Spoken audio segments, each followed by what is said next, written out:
secrets of the chords. In this episode, I will teach you disco punk song.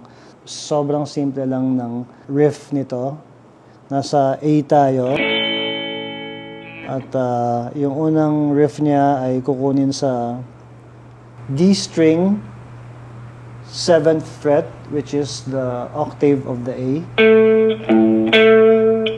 And then bababa tayo sa 3rd string, which is the G, and pluck the E flat note. So, ganyan. Tapos balik sa A, tapos E.